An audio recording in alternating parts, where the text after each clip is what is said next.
Le capitalisme engendre une dynamique permanente d'accumulation, de crise et d'innovation.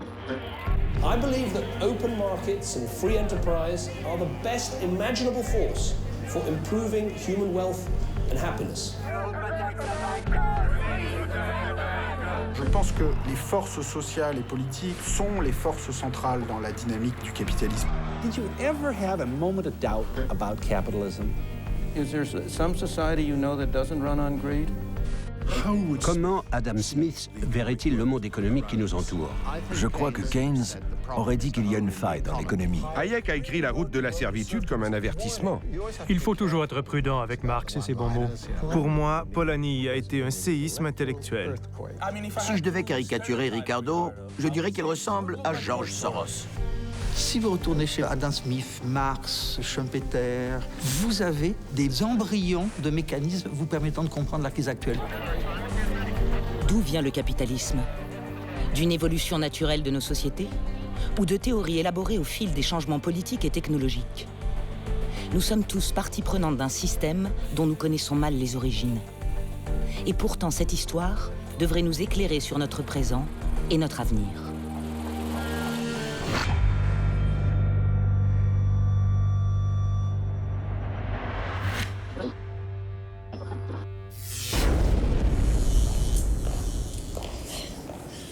Lord Keynes, welcome, sir. It's a pleasure. The pleasure's all mine. Tell them I've arrived. And then tell them I've arrived. Hayek contre Keynes. C'est le débat qui a modelé la pensée économique de tout un siècle. On en a même fait un clip après la crise de 2008. Freddie. Yep. Keynes. Hey, listen, party at the Fed. L'économiste autrichien Friedrich Hayek débattait avec son confrère britannique John Maynard Keynes. Comment sortir de la sévère dépression des années 30, la pire crise que le capitalisme ait jamais connue. For a century, I want to steer markets. I want them set free. There's a boom and bust cycle and good reason to fear it. Blame low interest rates. No, it's the animal spirit. Dans ce débat, bien sûr, Hayek semblait être du mauvais côté. Sa conception des dépenses publiques, impuissante à réduire le chômage, s'était révélée définitivement caduque. Pourtant, après la crise économique de 2008, le débat reprit de plus belle. We are on the road to serfdom. Friedrich Hayek wrote this book 50 years ago, but what he predicted is coming true. Aux États-Unis, face à la dette du pays, la révolte antigouvernementale du Tea Party s'inspire en partie des idées libertariennes de Hayek. Alors qu'en Europe, ces idées sont combattues par les manifestants anti-austérité en révolte contre la loi du marché. Ce débat qui semblait résolu dans les années 30 ressurgit depuis dans des contextes pourtant fort différents.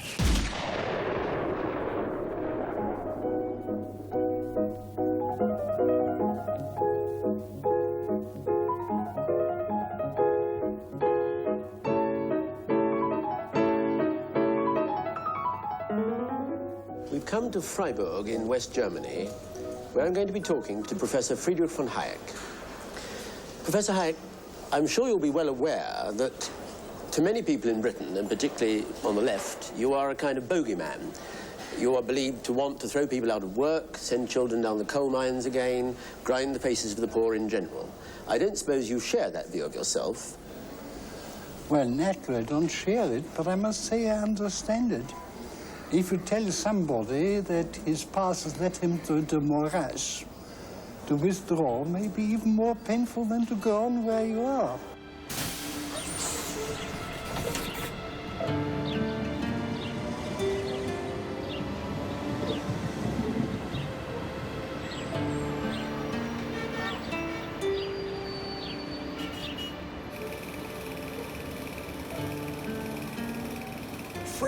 Friedrich Hayek est né à Vienne en 1899. À cette époque, Vienne était la capitale de l'Empire austro-hongrois. Encore adolescent, il sert dans l'armée autrichienne lors de la Première Guerre mondiale. C'est au cours de ce passage dans l'armée qu'il est pour la première fois confronté à la réalité économique et au nationalisme de l'ancien empire austro-hongrois.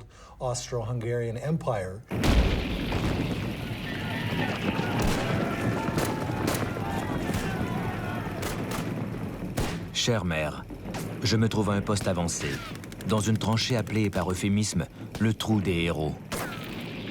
Elle est humide, étroite et dégoûtante, mais au moins nous sommes protégés des balles. Nous vivons sous attaque aérienne constante, pas des avions italiens ou britanniques, mais des tanks et des moustiques soutenus par une arrière-garde de punaises et de poux. Friedrich Hayek, une lettre du front. Jeune idéaliste, témoin de tant de chaos, témoin de la guerre et de la désintégration politique du vieil empire austro-hongrois, Hayek s'intéresse aux questions d'organisation sociale.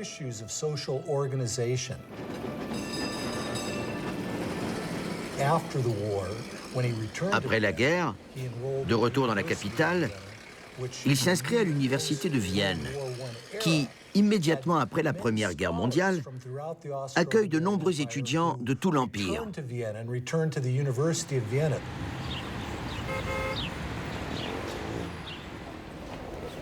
L'université de Vienne est le berceau de l'école autrichienne d'économie, qui depuis le XIXe siècle présentait une alternative aux théories dominantes de l'époque.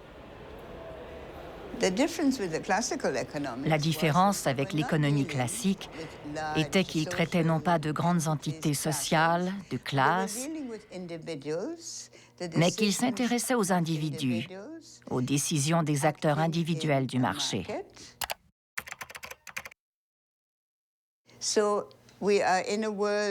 Donc, nous sommes dans un monde entièrement individualisé avec des consommateurs individuels, des producteurs individuels, considérés comme des petites entreprises indépendantes.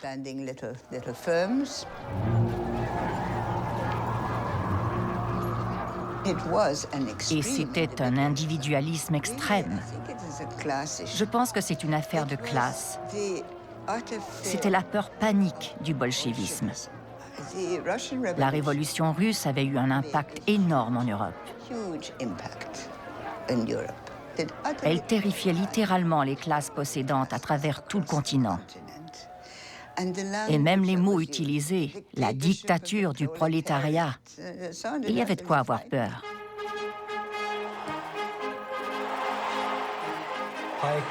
À l'origine, Hayek avait les idées d'un socialiste modéré. Il pensait que le gouvernement avait un grand rôle à jouer dans la société en dirigeant les activités économiques.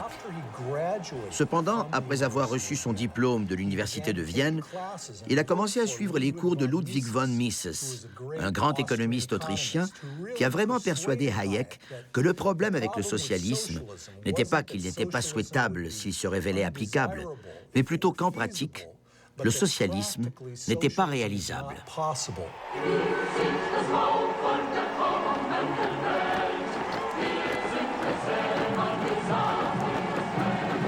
The idea of socialism was always connected with a firm conviction that there is only one good plan possible and that only one plan ought to be put into practice. Ludwig von Mises a développé cette thèse dans son essai sur le calcul économique en régime collectiviste, où il a essayé de montrer que sans un système de profit, de prix et de propriété, vous ne pouvez pas avoir une évaluation et un calcul rationnel de l'économie. C'est pourquoi une activité économique rationnelle est impossible dans le socialisme. Hayek a adhéré à ces arguments et les a développés dans son propre travail. 60-second adventures in economics. An economy is a tricky thing to control, and governments are always trying to figure out how to do it. Back in 1776, economist Adam Smith shocked everyone by saying that what governments should actually do is just leave people alone to buy and sell freely among themselves. In this case, everyone's happy. Later free marketeers, like Austrian economist Friedrich Hayek, argued that this hands-off approach actually works better than any kind of central plan.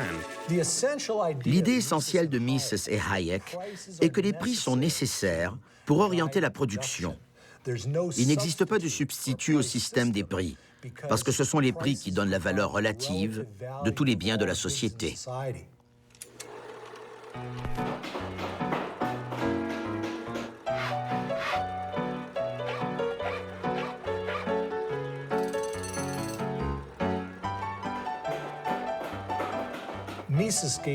Mises donne l'exemple de la construction d'une maison. Il dit qu'une maison peut être construite en bois, en béton, en acier. Vous pouvez aussi utiliser la brique ou le verre. Combien de chacun de ces matériaux doit entrer dans la construction d'un bâtiment? Sans une norme rationnelle qui fixe les prix, il est très difficile de déterminer la manière la plus économique de construire une maison.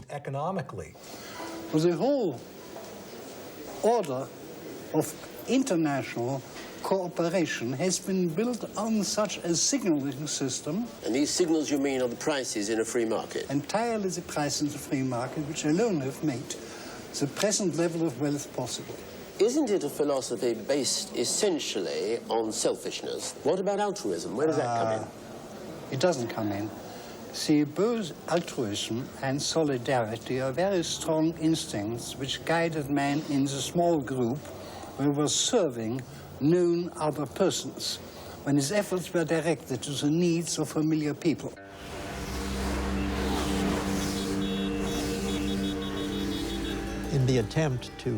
Sa tentative de justifier et de rationaliser ce réseau économique était de dire qu'il était enraciné dans la nature humaine.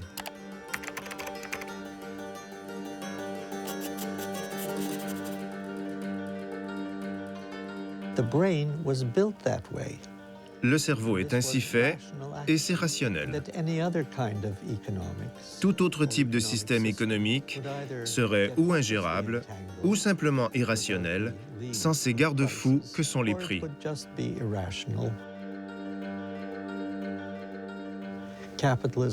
En bref, le capitalisme serait un système économique éternel parce que le plus rationnel, le plus efficace et le plus juste en termes de récompense par rapport à la contribution des acteurs.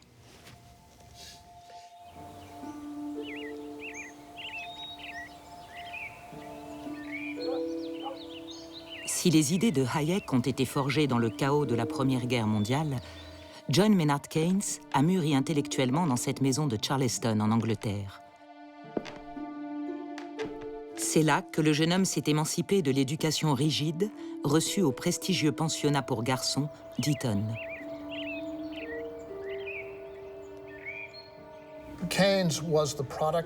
Keynes était issu d'une vieille famille victorienne appartenant à l'élite universitaire de Cambridge.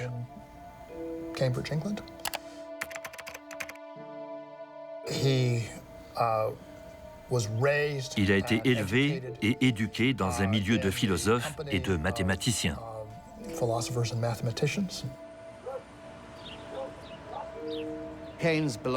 Keynes appartenait au Bloomsbury Group, un groupe d'intellectuels et d'artistes. Ils étaient engagés dans une révolte fin de siècle contre l'époque victorienne.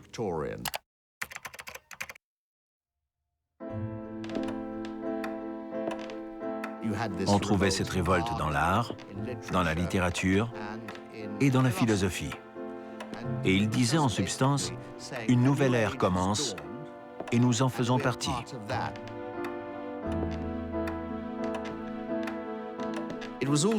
C'était également une époque de libération sexuelle. Ils ont renié les conventions du mariage. Ils avaient de nombreuses expériences homosexuelles et Keynes, dans sa jeunesse, ne fit pas exception.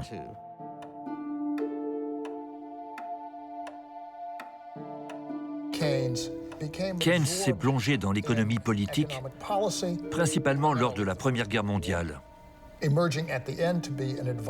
À la fin de la guerre, il fut nommé conseiller du Premier ministre, Lloyd George, à la conférence de paix de Paris qui a conduit au traité de Versailles. Greatest headlines of the century. The Versailles Palace was the scene of much feverish activity on the part of Allied statesmen. Woodrow Wilson from the U.S., Georges Clemenceau of France, Lloyd George of England, and Premier Orlando of Italy represented the four major powers at the conference. Months of argument had achieved a final treaty that was offered without discussion to the German delegation headed by Count Brockdorff-Rantzau. Une expérience profondément décevante et amère qui l'a conduit à écrire ce livre remarquable, Les conséquences économiques de la paix, en 1919. C'est probablement le premier livre d'économie à être devenu un best-seller mondial. Il y dénonçait le traité et prédisait que s'il n'était pas révisé, la sanction serait cruelle. Once again, the world was at peace, a peace that was destined to last for but 20 years before the same defeated country of Germany would again plunge the earth into a second Great War. Il disait que les dettes que les Alliés imposaient à l'Allemagne ne seraient jamais honorées. Il disait que ce tribut ne pourrait pas être maintenu année après année. Ça allait à l'encontre de la nature humaine et de l'ordre social. Et il avait raison. Je crois qu'il pensait que les mauvaises politiques économiques conduisent à de mauvaises politiques. Et qu'il faut avoir une économie compatible avec le maintien de la cohésion sociale et de la stabilité politique. Et si vos théories économiques vous conduisaient à ignorer ces deux choses, alors vous alliez au-devant de terribles ennuis politiques et sociaux.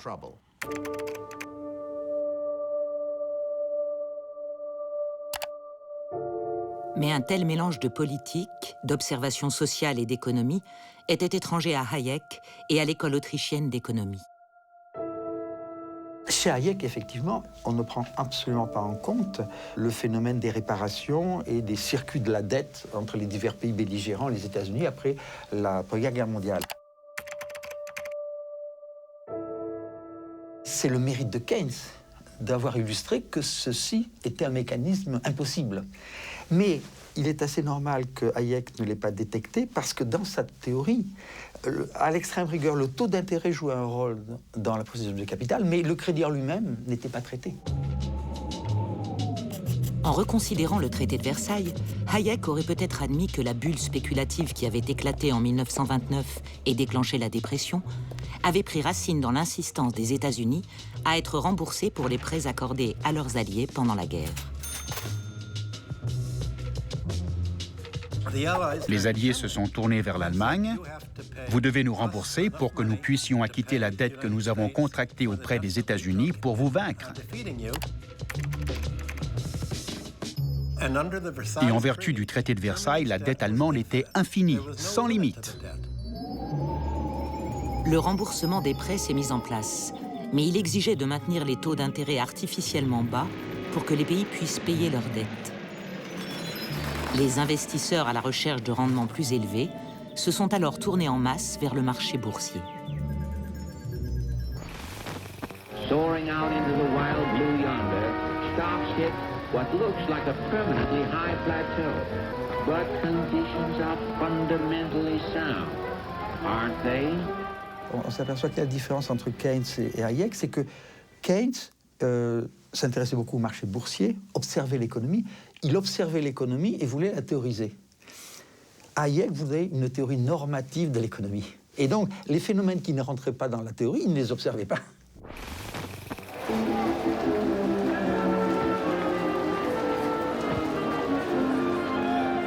Tuesday, October 29th, 1929, in history's worst panic, over 16 million shares have dumped on the market as stocks go down, down, down. Hallelujah. En 1929, la bourse s'effondre. Le capitalisme subit une crise, peut-être la plus grave de son histoire. It's over. All over.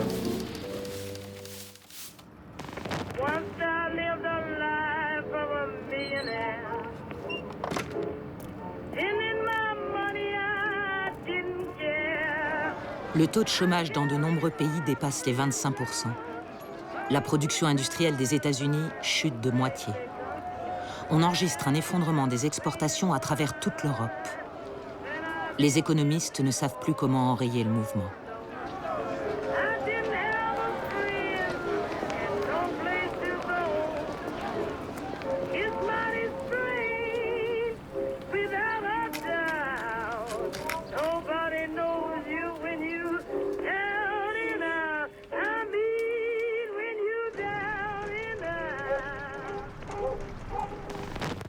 En 1931, Hayek a été invité par Lionel Robbins à donner une série de conférences à l'École d'économie de Londres.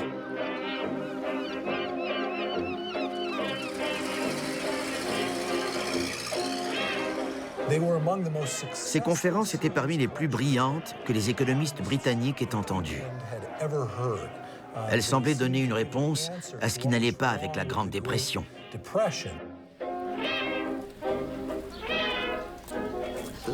Lionel Robbins, professeur d'économie à la LSE, voulait stimuler cette école pour rivaliser avec Cambridge.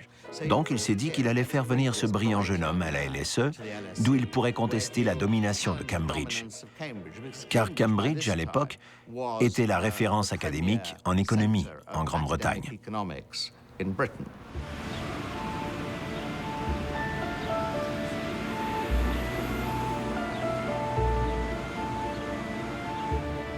Et voilà comment le fameux débat du siècle a commencé. Par la rivalité entre deux écoles d'économie. L'école d'économie de Londres, la LSE, contre l'historique université de Cambridge, plus établie, où enseigne John Keynes, l'économiste britannique le plus connu à l'époque.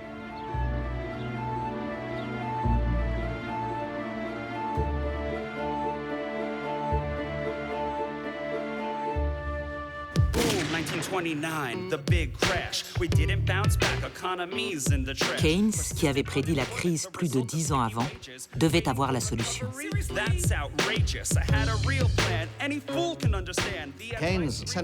La thèse centrale de Keynes était que le niveau d'emploi dépendait de la demande agrégée, c'est-à-dire du pouvoir d'achat global au sein de l'économie. A live fast, die young kind of chap called John Maynard Keynes cheerfully pointed out that, in the long run, we're all dead.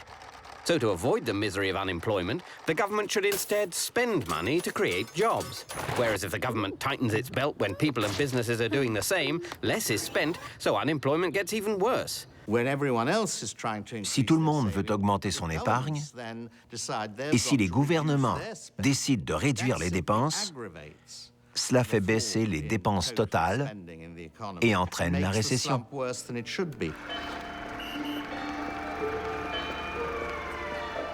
Pour Hayek, il y a eu trop de production de capital, parce que les taux d'intérêt ont été maintenus artificiellement bas par le Bureau de la Réserve fédérale. Cela a encouragé une surenchère de la capitalisation, ce qui n'était pas viable. Selon Hayek, la méthode économique à suivre pour le gouvernement devait être une politique de non-intervention pour permettre une récession naturelle et la liquidation de mauvais investissements.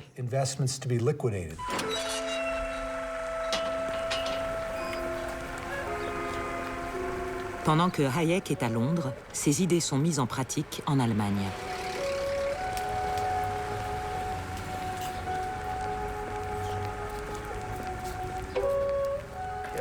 Il est regrettable, particulièrement en Allemagne, que l'expérience du début des années 30 ne soit pas intégrée dans nos débats. Le chancelier a essayé de réduire au maximum le déficit budgétaire dans une situation d'extrême récession, de dépression.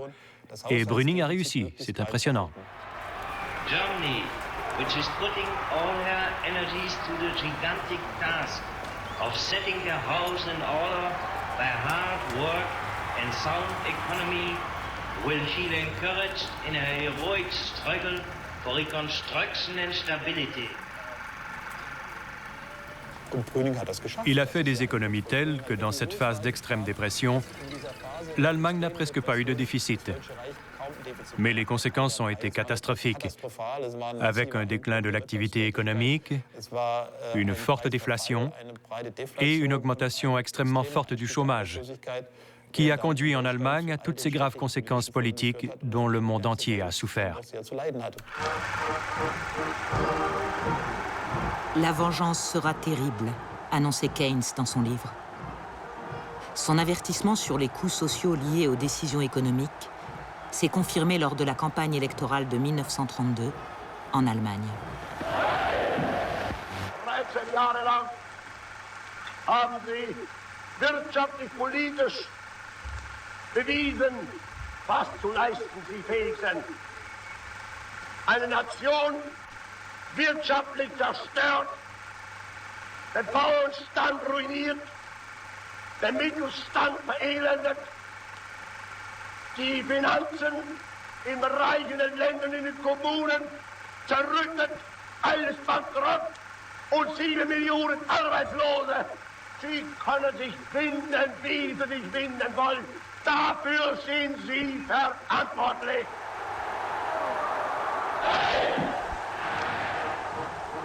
Aujourd'hui, même ses partisans reconnaissent que certaines idées de Hayek n'ont pas passé l'épreuve de la réalité historique.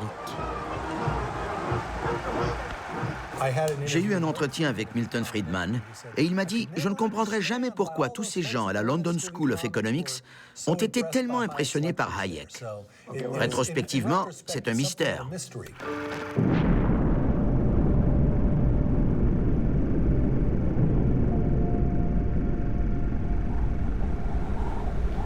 À la fin de la guerre, Hayek est oublié et ses idées laissées de côté.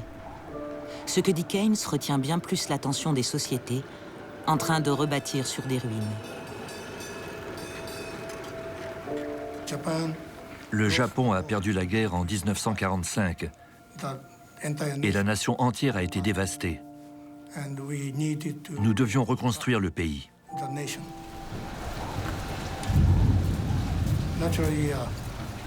Et naturellement, dans ce nouveau contexte, les entreprises privées se devaient d'aider la nation japonaise.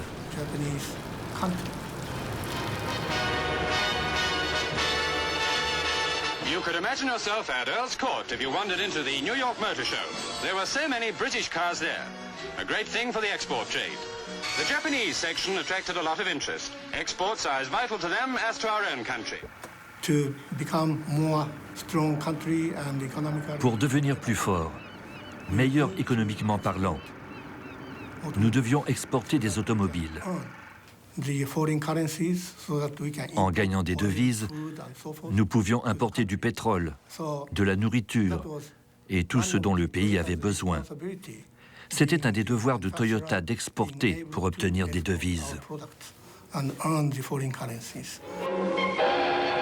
Dauphine Renault, la plus vivante des 4 places, 115 km/h et seulement 6 litres au 100. En France, Renault, nationalisé, embauche dans le cadre de la reconstruction nationale. C'est le signe que l'État n'est pas forcément l'ennemi du marché et que le capitalisme peut se soucier du social, contrairement à ce qu'affirme Hayek. Entre 1950 et 1980, on a en Europe et au Japon une croissance exceptionnellement rapide de l'ordre de 4-5% par an pendant 30 années consécutives. Ça fait maintenant depuis 30 ans, de 1980 à 2010, où on a une croissance dans les pays riches qui ne dépasse pas 1%, 1,5% par an en moyenne. On reste dans cette nostalgie des 30 glorieuses pour un monde où on pensait avoir domestiqué le capitalisme, domestiqué les inégalités. C'était en partie une réalité, mais ça venait aussi du fait que les crises entraînés par les guerres mondiales et par la dépression des années 30, avaient conduit à une remise en cause complète du laisser-faire économique. As the people of Britain began digging out from among their ruins, they fixed all their energies upon one goal, a post-war society stabler and more equitable than any Britain had ever known. La puissance publique, à partir de 1945, non seulement a créé des systèmes de sécurité sociale, de protection sociale, mais aussi à mettre en place un système de régulation des marchés financiers, d'entreprises publiques dans de nombreux secteurs, qui de fait ont permis, au moins pendant cette période, de domestiquer le capitalisme, de réduire les inégalités. C'était en partie une illusion lié à ce phénomène de rattrapage, de croissance élevée, mais pas seulement. Ça venait aussi du fait qu'il y avait un compromis politique passé avec le capitalisme qui était différent. Keynes meurt en 1946 dans une société qui semblait partager son point de vue. Qu'en est-il de celui de Hayek ? En 1944, il avait publié ce livre, en guise d'avertissement contre ce qu'il voyait prendre forme autour de lui. Hayek a vraiment écrit La route de la servitude comme une alarme, un avertissement. Si cette organisation de l'économie devait perdurer après la Seconde Guerre mondiale, cela conduirait à une dictature.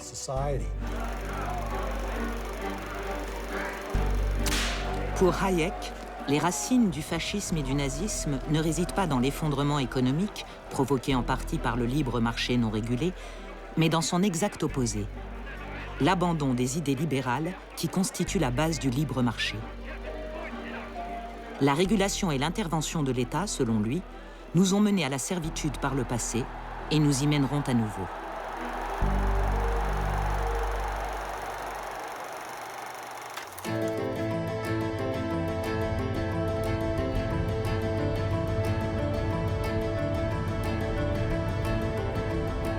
Voyant leurs idées marginalisées après-guerre, Hayek et ses disciples trouvent un refuge intellectuel dans les Alpes suisses.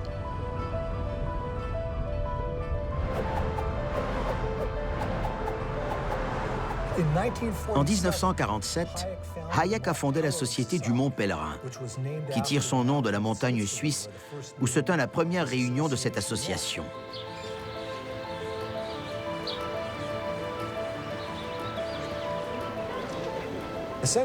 En fait, c'était un groupe international d'économistes, d'universitaires, de philosophes, de journalistes, qui se retrouvaient en Suisse pour des colloques de 8 ou 10 jours.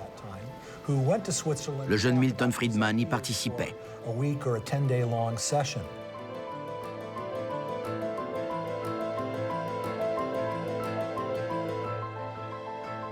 Tous les opposants à Keynes ont créé le Mont Pèlerin, un laboratoire de réflexion, un think tank, dans lequel ils ont essayé de dire « nous luttons contre Keynes ». Ils n'ont pas cessé de développer des arguments, d'abord à Chicago, puis au Mont Pèlerin, en disant « il faut restaurer la logique du libre marché ». Et le personnage central, c'est Milton Friedman. It was a major factor in maintaining a steady stream of influence on ideas. It enabled people who were isolated in their own countries once a year, to at least, to get together with people who felt the same way they did, to be in a situation in which they could discuss issues without worrying that somebody was trying to stick a knife in their back. Hayek est un économiste ésotérique, un économiste pour économistes. Son influence pratique est très faible, alors que celle de Milton Friedman a été tout à fait importante sur cette restauration du monétarisme, restauration du rôle minimal de l'État.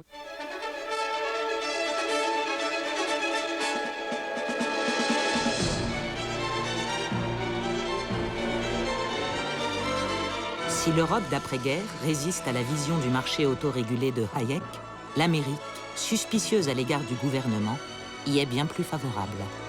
Le combat de Hayek contre l'héritage de Keynes est repris par ce jeune professeur, Milton Friedman. For the immigrants who were welcomed by this statue, America was truly a land of opportunity. Once they arrived, they found, as my parents did, not an easy life, but a very hard life. But for many, there were friends and relatives to help them get started, to help them make a home, get a job, settle down in the new country. Milton Friedman est né en 1912 à New York. Il était fils d'immigrants juifs venus de Hongrie aux États-Unis. Et il a grandi dans une certaine pauvreté. Pas nécessairement au plus bas de l'échelle, mais pas non plus dans un milieu aisé. There were many rewards for hard work, enterprise, and ability. Life was hard, but opportunity was real. There were few government programs to turn to and nobody expected them. But also, there were few rules and regulations. There were no licenses, no permits, no red tape to restrict them. They found, in fact, a free market, and most of them thrived on it. Il disait que le problème était le gouvernement. Par essence, le gouvernement gaspille. Le gouvernement est inefficace. C'est pourquoi nous devons permettre au marché de jouer un plus grand rôle dans la société, et en particulier de jouer un plus grand rôle dans l'économie.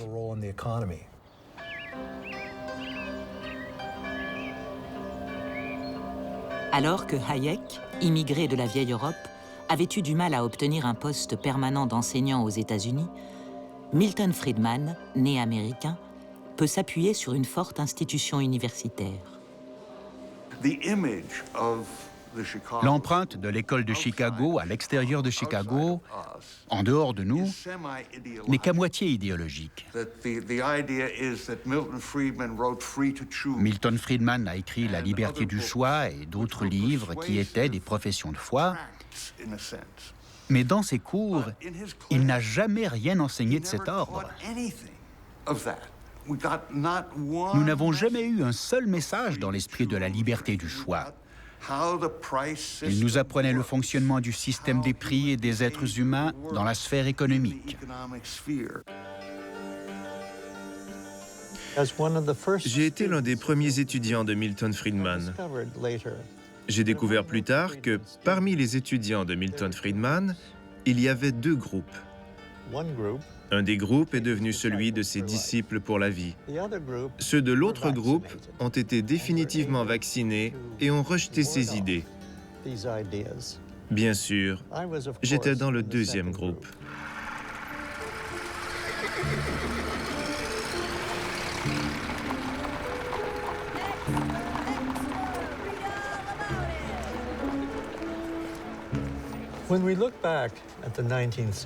Si on remonte au 19e siècle, ce qui me frappe, c'est qu'à l'époque, et malheureusement aujourd'hui encore, le marché apparaît comme l'utopie de l'existence.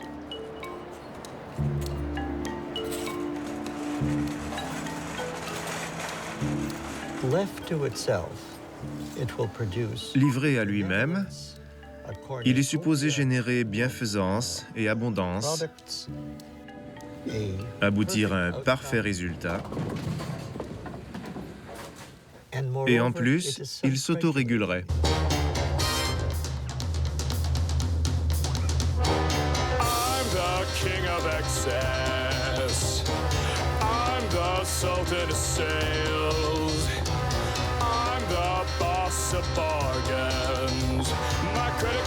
They never fail.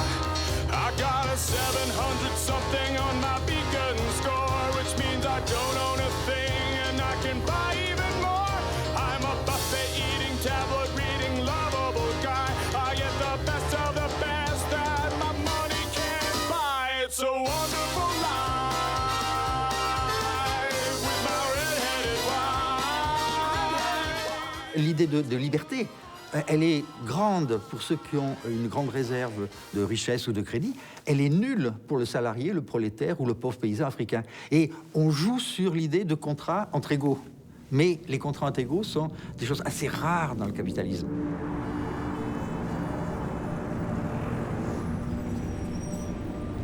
L'illusion néolibérale n'est pas quelque chose de nouveau, c'est quelque chose qu'on observe déjà au XIXe siècle. Et de ce point de vue-là, la France est un pays intéressant parce que c'est vrai que la France, après la Révolution française, qui est un peu la révolution bourgeoise par excellence, la France vit vraiment dans cet idéal de l'égalité des droits face au marché.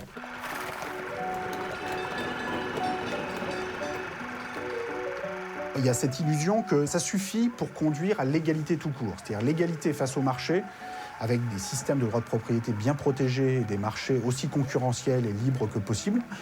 Ça suffit, il n'y a plus rien d'autre à faire et en marche vers une société idéale. Sauf que, en fait, une des grandes leçons du 19e siècle et de la catastrophe qui commence en 1914, c'est que ça ne marche pas.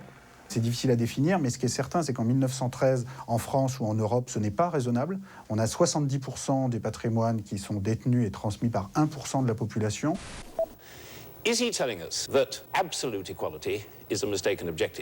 Les libertariens, comme Milton Friedman, en tirent une leçon diamétralement opposée.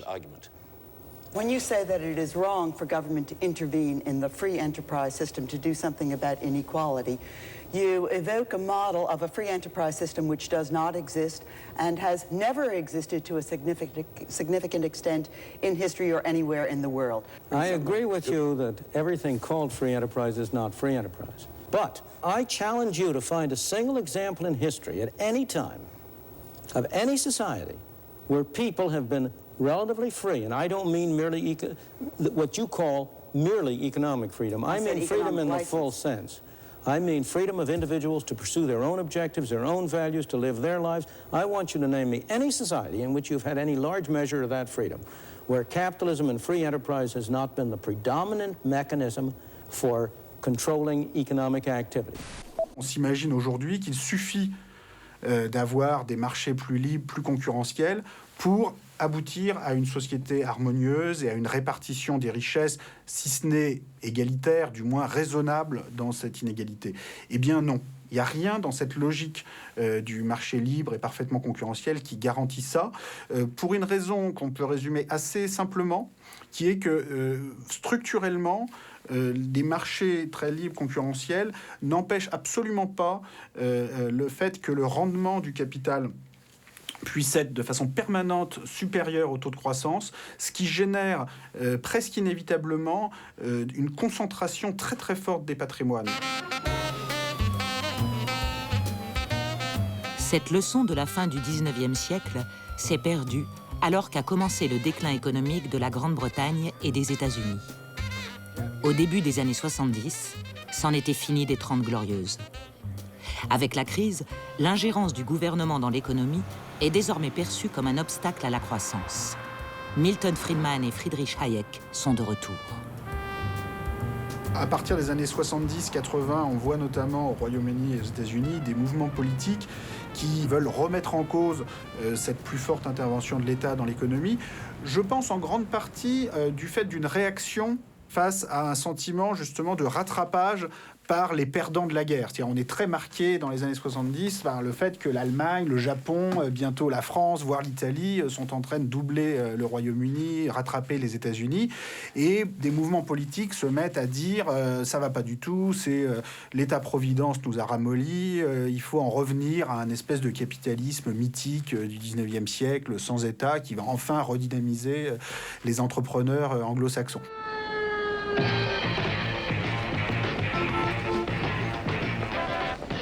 Le marasme économique fut pour Friedman et Hayek l'occasion qu'ils attendaient de changer les orientations politiques et économiques instaurées depuis la fin de la Seconde Guerre mondiale. Keynes died in 1946. I have always regarded it as a tragedy that he did not live another decade.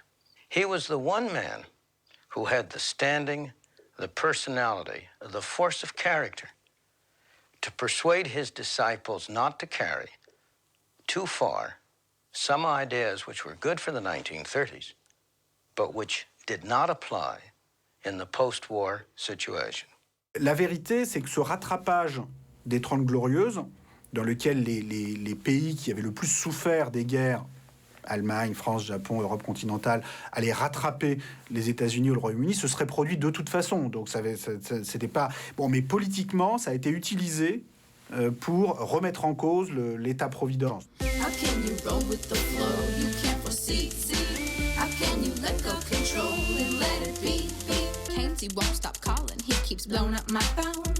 He wants to teach me something, and he won't leave me alone. I tell him there's no use in trying, 'cause Friedrich Hayek is my guy. And if you wanna get with a girl like me, you got to let go control of the economy. I said, if you want. Et soudain, Hayek devient cool, même pour les adolescentes rebelles. Ça avait commencé comme un débat entre la vision rigide et scientiste du marché de Hayek et l'approche plus souple de Keynes, en prise avec les complexités de la réalité humaine.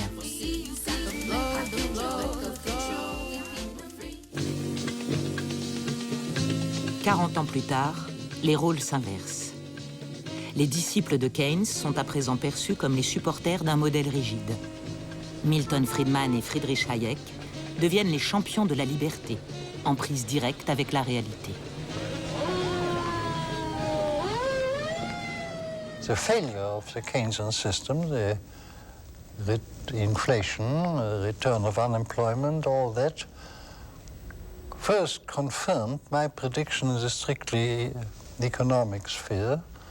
At the same time, my studies of politics provided, I believe, answers for many problems which had begun to bother people very seriously. that there is a good reason why I am being rediscovered, so to speak. Since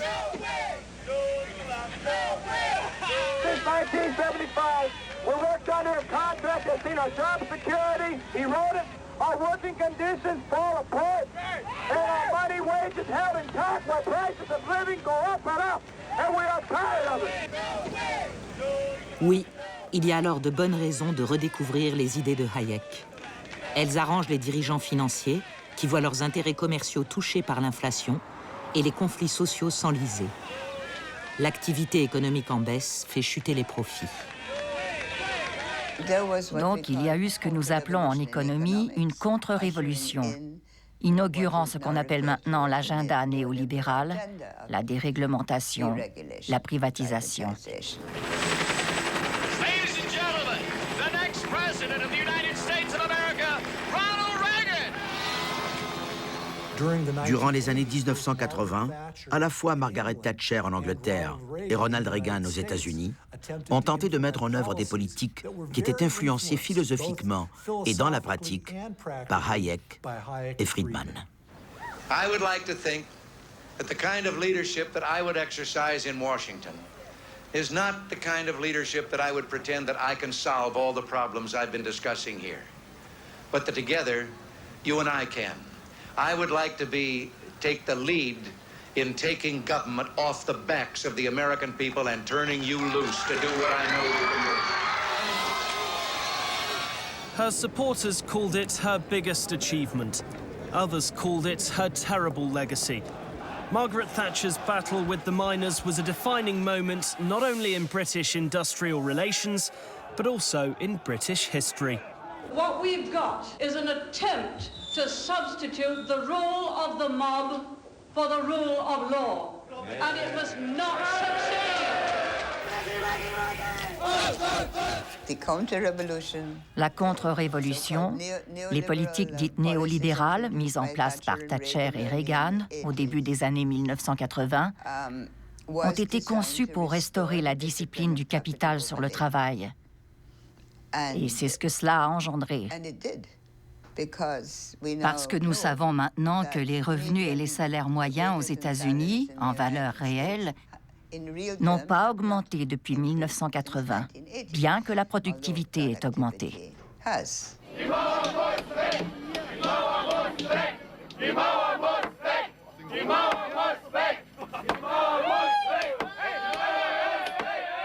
La chute du mur en 1989 et la chute du système soviétique en 1990 laissent le capitalisme sans rival et conduit à une nouvelle période de foi démesurée, disons, dans la capacité d'autorégulation d'un système de libre marché, de libre concurrence et une foi sans limite dans le capitalisme privé à générer ses propres règles. My name is Jordan Belfort. At the tender age of 22, I headed to the only place that befit my high-minded ambition. Je pense que cette période, un peu folle d'un point de vue idéologique, explique beaucoup des dérèglements financiers des années 90-2000. Et nous pensions que le capitalisme avait été dompté après la Seconde Guerre mondiale.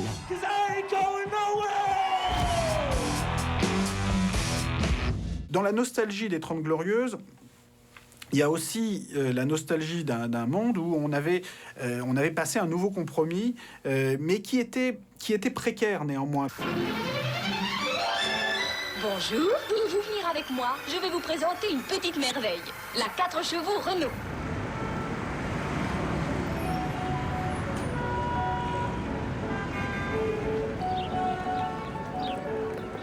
C'est important de comprendre que beaucoup des réductions des inégalités qu'on a eues au XXe siècle ont été causées soit par les guerres, soit par des réactions politiques à la suite des guerres qui se sont faites un peu dans l'urgence.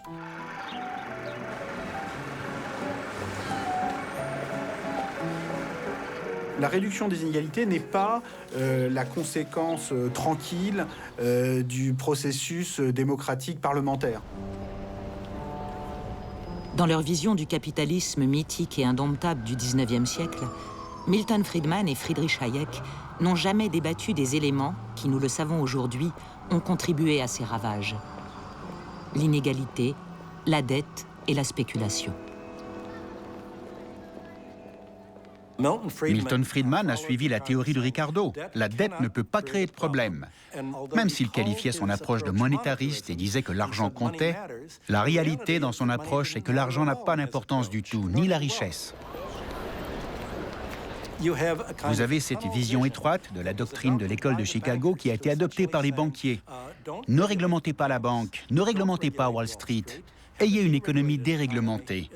Tout va s'arranger parce que les économies tendent vers l'équilibre. When the price of an asset rises faster than can be explained by economic fundamentals, it creates a bubble. Une fois de plus, les bulles financières ont gonflé. Une fois de plus, elles n'étaient pas prévues dans les modèles économiques et les débats. John Maynard Keynes, F.A. Hayek, round 2. Le grand débat du XXe siècle, censé être clos depuis 1979, s'est ranimé après l'éclatement de la bulle financière en 2008. Est-il pour autant toujours d'actualité?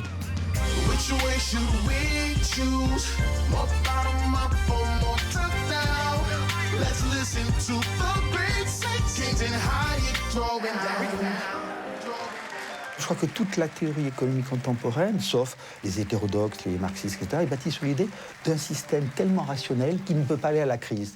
On n'a pas de théorie des cours boursiers, parce que dans la théorie des cours boursiers, il ne devrait pas avoir de bulles.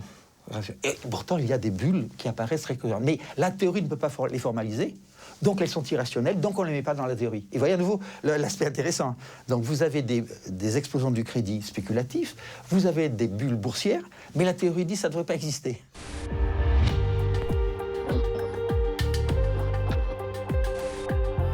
Il semble donc que le grand débat entre Hayek et Keynes, plutôt que d'éclairer la réalité d'aujourd'hui, la rende plus complexe. Il est temps de découvrir un penseur moins connu qui a aussi parlé de dette et d'argent et dont les idées paraissent beaucoup plus pertinentes pour notre XXIe siècle.